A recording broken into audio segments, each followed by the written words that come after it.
The crew worldwide, from Cali to Twitter, real hardcore fans, boxing ass niggas, consistency cops, police the views, we'll pull up receipts for any debate you choose. Shout outs to Clan Archie for the dope production. Ring Gang stay with the best discussions.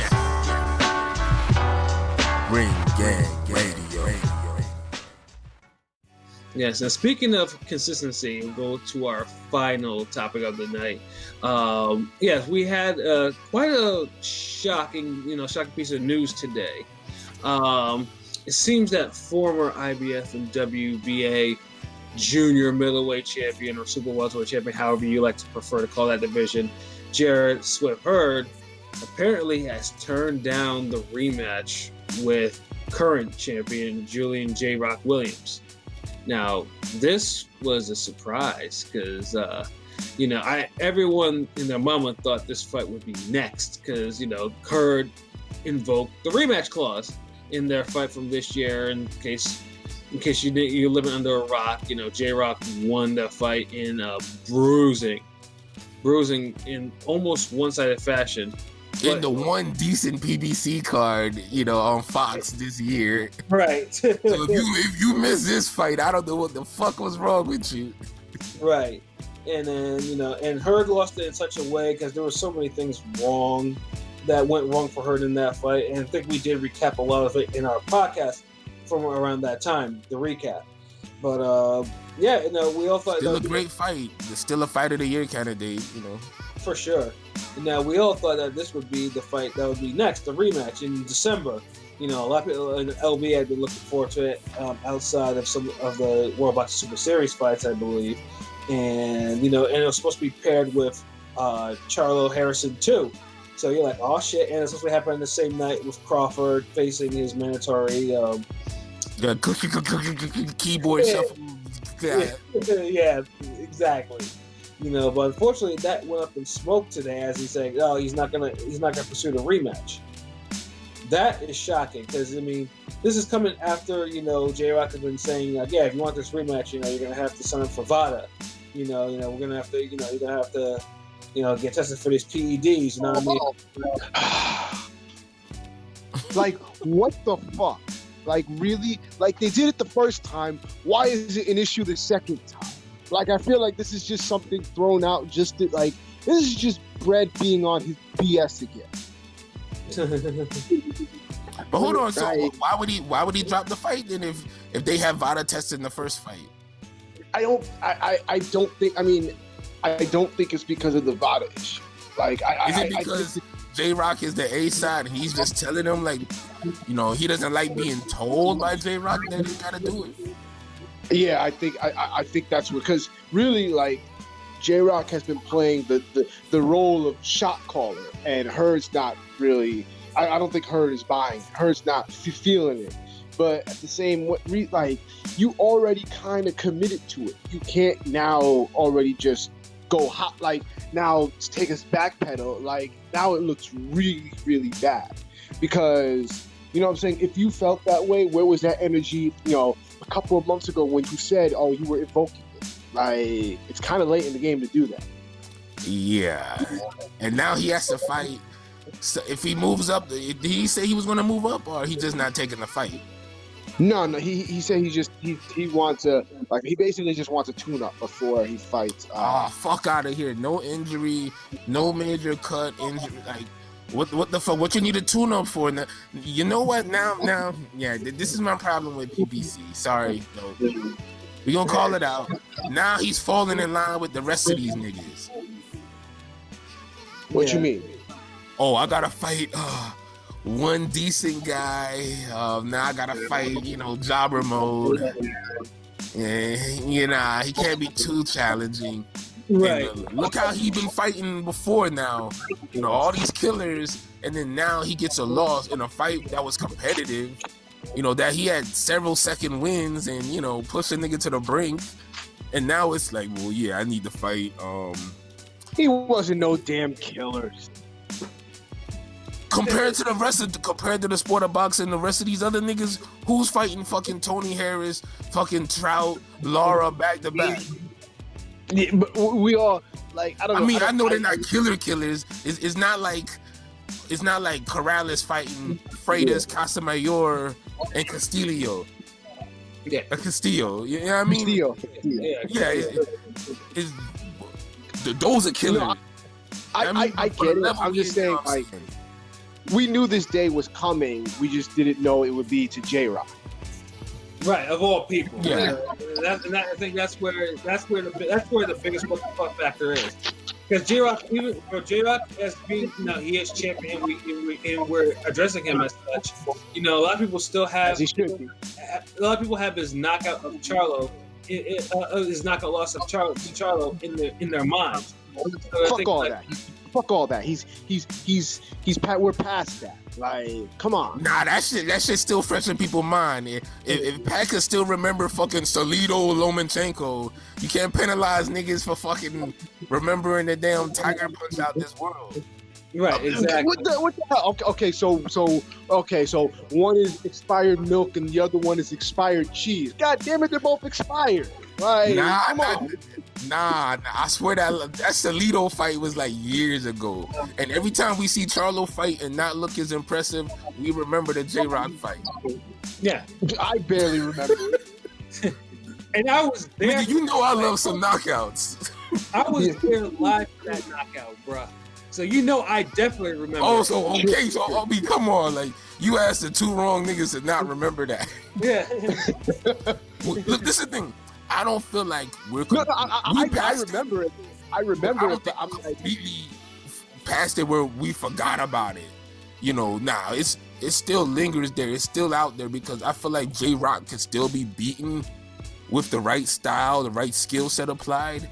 Because it all comes down to strategy and tactics when you're looking at guys in their prime, same level physicality and all that shit.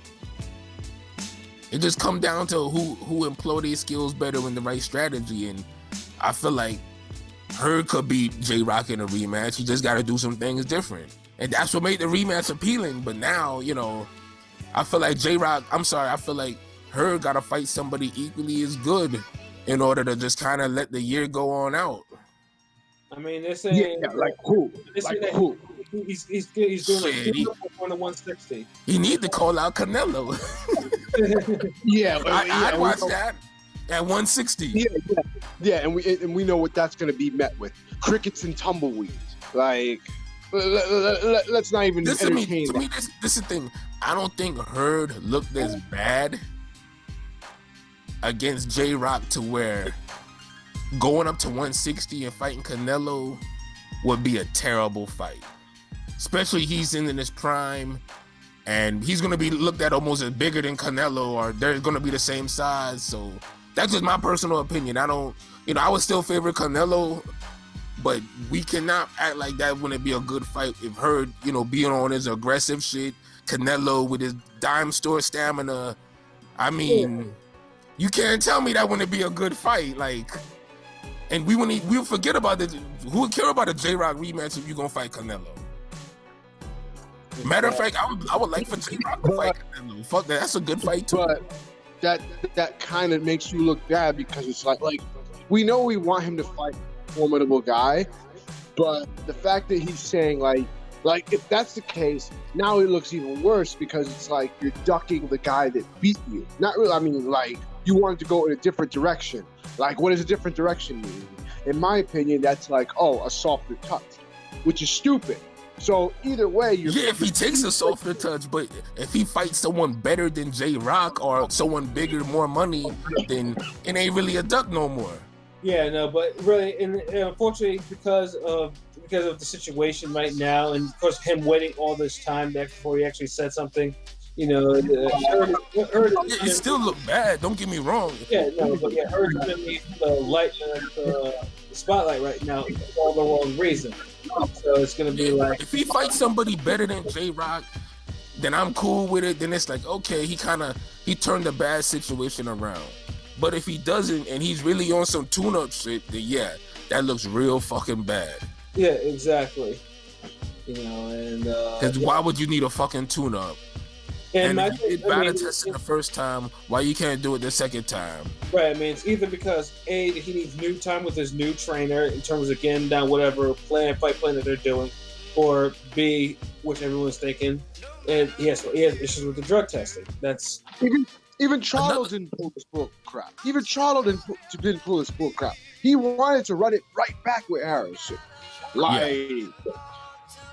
But unfortunately, Harrison won that fight by the skin of his teeth.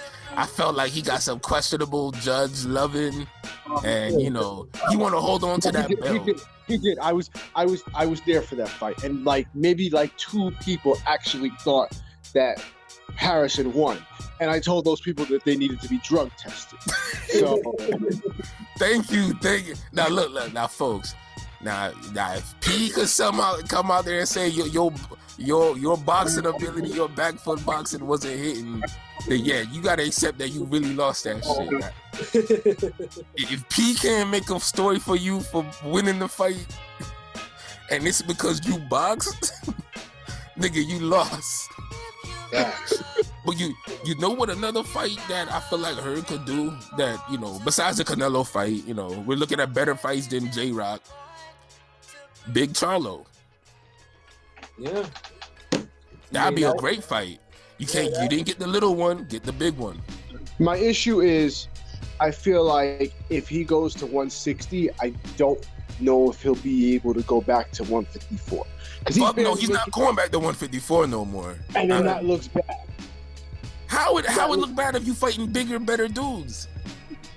Because maybe this is just me because I'm old school in this regard.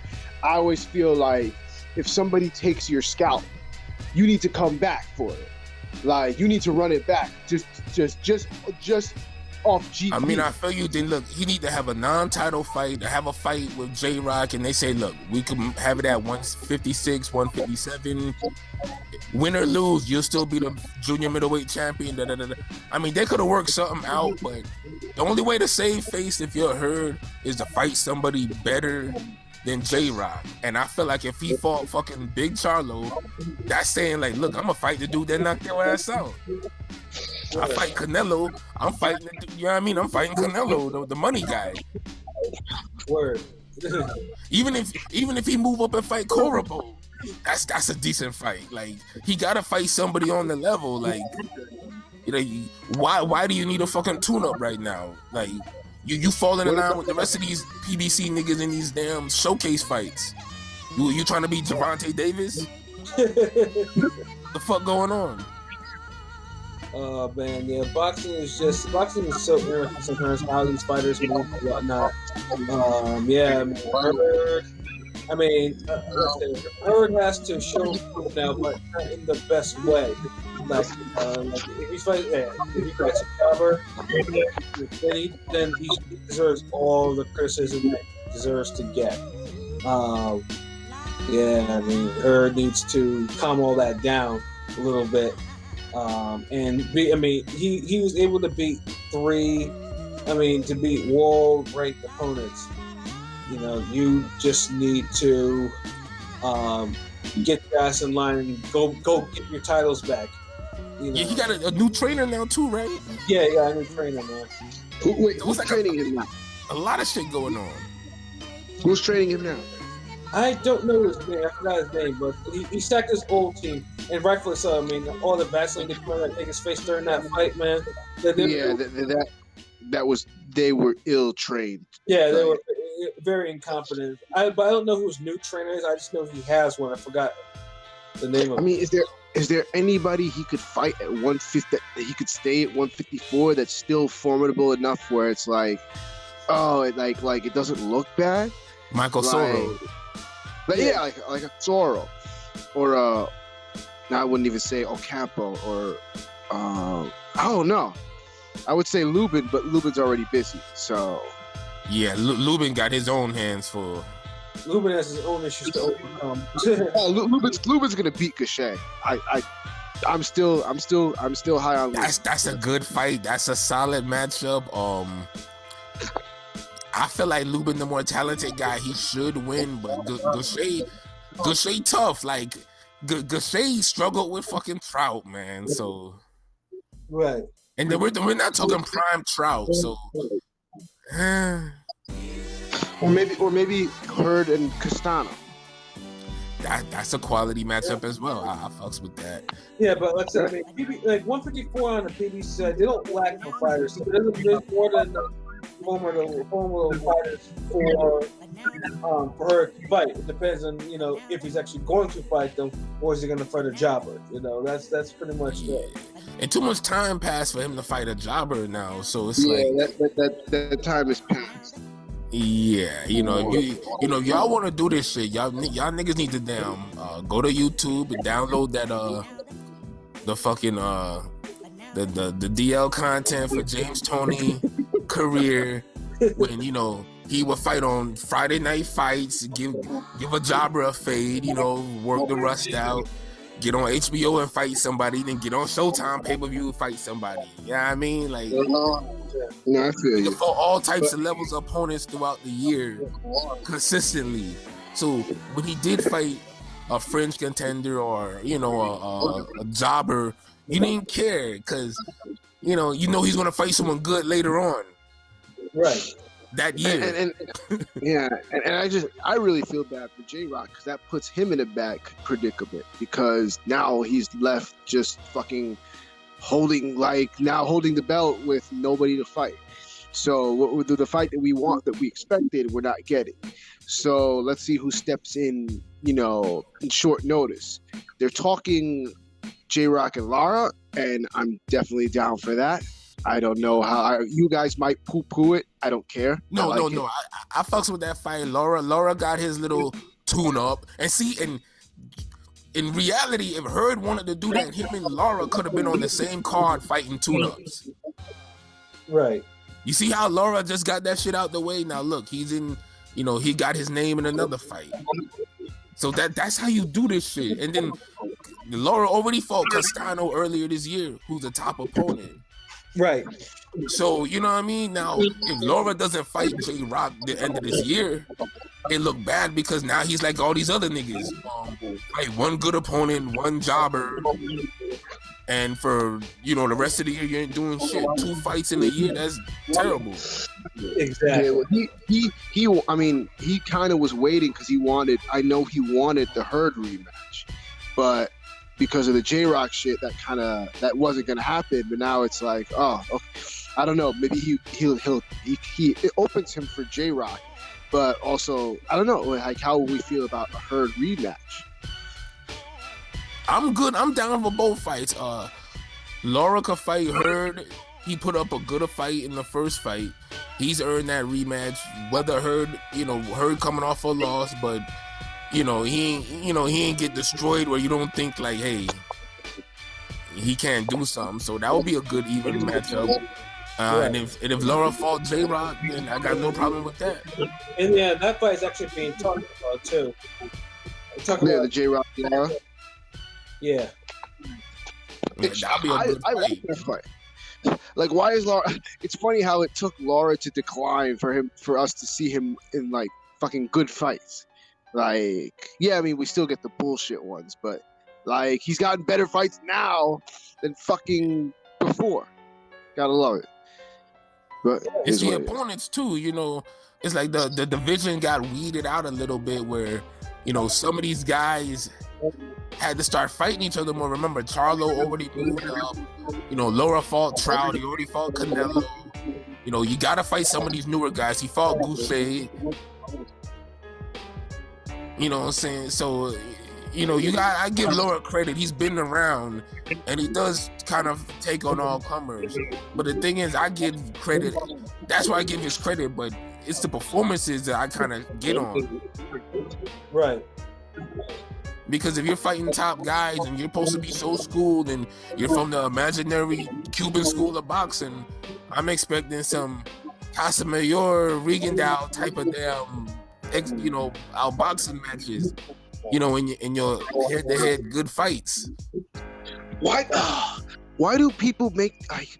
Oh my God! It's like we try to put all these Cuban fighters in a like Lara was never that.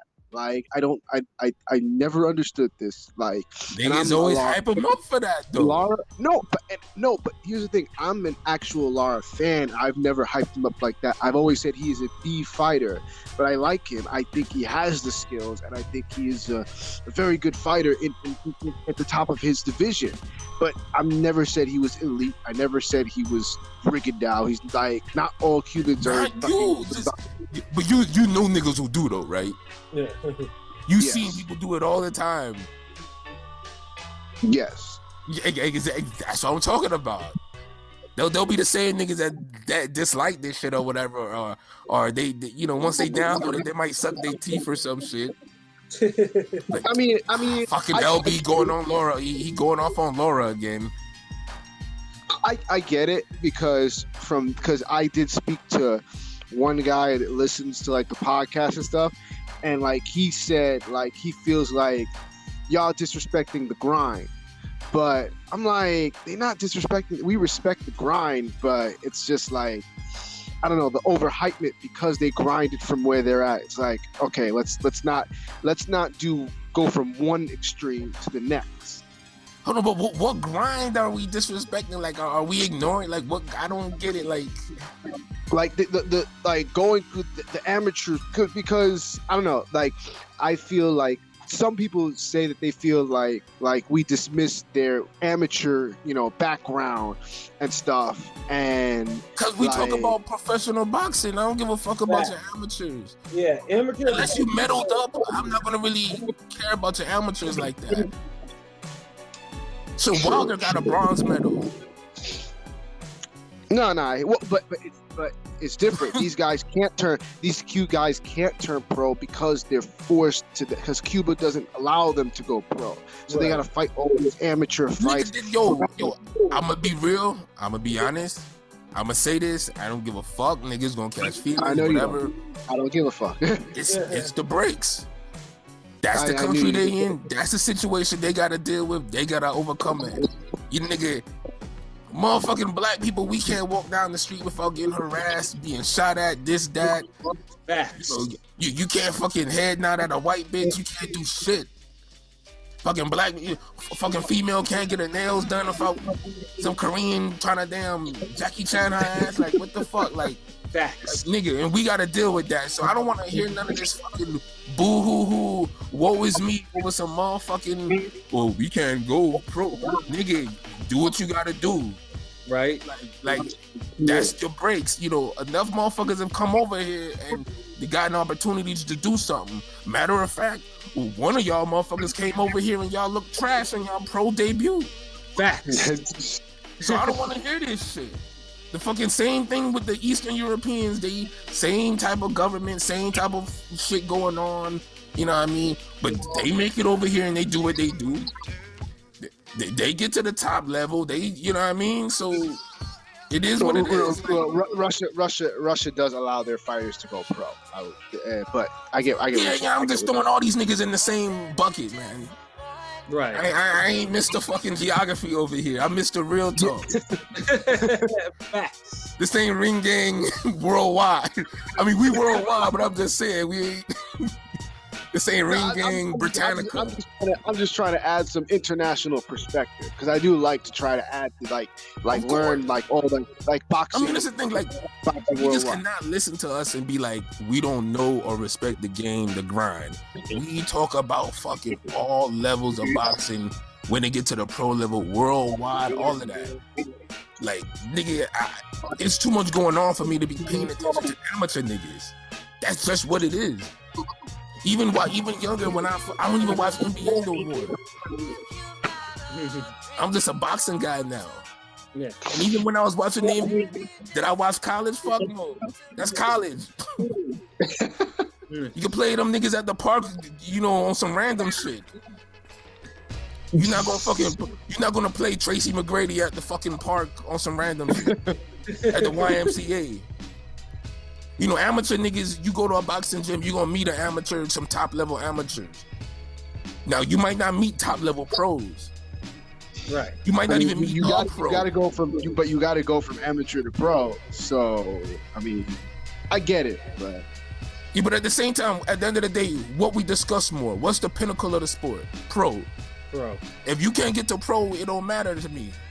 You can win your fucking gold medals. That's cool and all. But at the end of the day, I'm not gonna remember you over a motherfucker that won a gold medal and won a world title, or never won a gold medal but won world titles, or was on TV multiple times with Fight of the Year candidates. Facts. You can win 3 gold medals. I'm not gonna remember you for fucking Mickey Ward. That's just the fucking bottom line. Like, y'all get in your fucking feelings. Yep. Pure fact. Ain't no disrespecting the ground. It's being real. That's like a nigga who making music. At the end of the day, if he can't get 100 motherfuckers to hear his shit, then what does it matter? Yeah, and you know that is pure facts. I mean, like I said, that's why this is real talk. When shit's real, we talk about it. Yeah. We respect the levels, but at the end of the day, you have to get to a certain level for people to evaluate it. Right. You could be as good as a motherfucker on the street could be as good as Jordan in his prime. But if he doesn't get to a certain level, we can't really evaluate him because he hasn't made enough noise. And that goes for any nigga under the radar in anything they do. That even goes for us. Mm-hmm. The fact that motherfuckers is having opinions on this shit now means we've reached a certain level where niggas can give a damn. So that's all I'm saying. Like, we not on the same level of fucking Kellerman podcast or whatever the fuck. But we there where you evaluating our shit now, right? Yeah. I rest my case. Oh man, so that was a very spirited conversation, you know, from our man Shutterworth da Gawd, LB, and KP right there. But I think we've come to the end of our show. Final thoughts, King P. Do you have any final thoughts? Long live boxing. Long live Ring Gang. Follow, subscribe to everything. Exactly. LB, do you have any final thoughts, bro?